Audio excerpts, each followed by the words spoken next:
You can now get a 30-day trial to experience The Athletic for free. Visit the link in the description below to try it now. In little more than a year, the planet's best footballers will gather in Qatar for what will be the first World Cup staged in the Middle East. But deep-rooted concerns over Qatar's treatment of migrant workers in the gas and oil-rich Gulf state and protests from inside the game are becoming increasingly common. So, what is the result of these protests likely to be?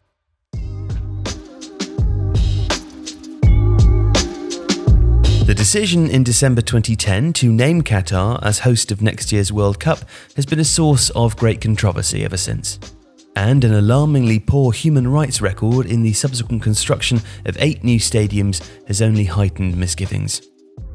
UK newspaper The Guardian reported in February 2021 that 6,500 migrant workers from India, Pakistan, Nepal, Bangladesh and Sri Lanka had died in Qatar over the decade since it was awarded the tournament, with many of these deaths said to have been related to working in extreme heat.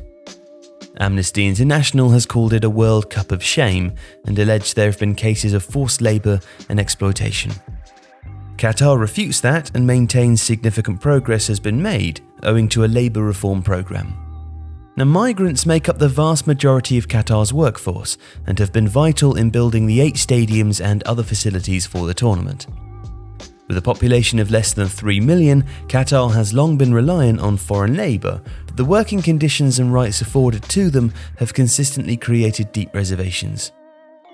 The most vocal nation in opposition to a Qatar World Cup has been Norway.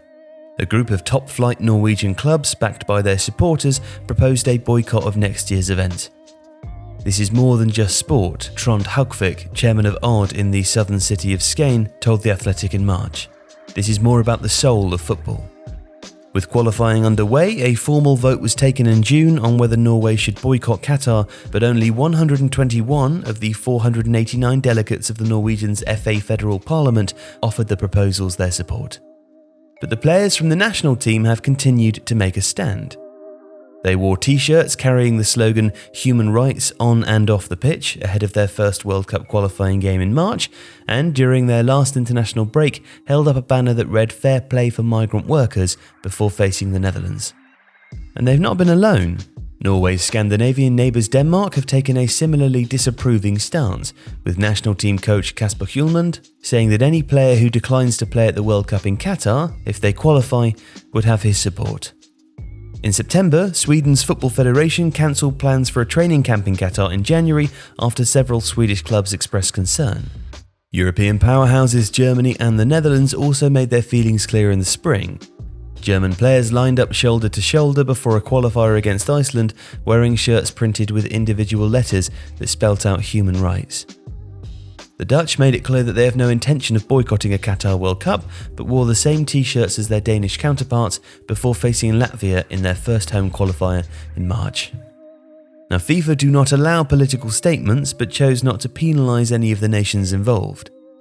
FIFA believes in the freedom of speech and in the power of football as a force for good, a statement read. Now, so far, none of the nations in the UK or Ireland have followed the same course. The English FA has written to FIFA President Gianni Infantino, voicing concerns and calling for urgent and concrete action, but there is yet to be any visible on-field protest by the English players, even though Amnesty International has urged them to join those teams demonstrating. Qatar, though, has always been able to rely on FIFA for its support, and that shows no signs of changing. The game's world governing body, in fact, believes that taking the World Cup to the tiny state has been an important catalyst for change there. Since the FIFA World Cup was awarded to Qatar, it has to be recognised that there's been significant progress in the matter of labour rights and standards in the country, and these reforms go far wider than anything to do with football or the tournament, FIFA said in a statement given to The Athletic in March. Qatar also says that it's done more to improve conditions for its workers than any other country in the Arabian Gulf region, and contests the high estimates of worker deaths. Since construction began in 2014, there have been 3 work-related fatalities and 35 non-work-related deaths, a spokesman for Qatar's Supreme Committee for Delivery and Legacy claimed in a March statement. But while FIFA's support of Qatar has been unrelenting, so has been the pressure from Amnesty International. Only last month, the organisation published a new report titled "In the Prime of Their Lives," which alleges the deaths of thousands of migrant workers in Qatar were not investigated.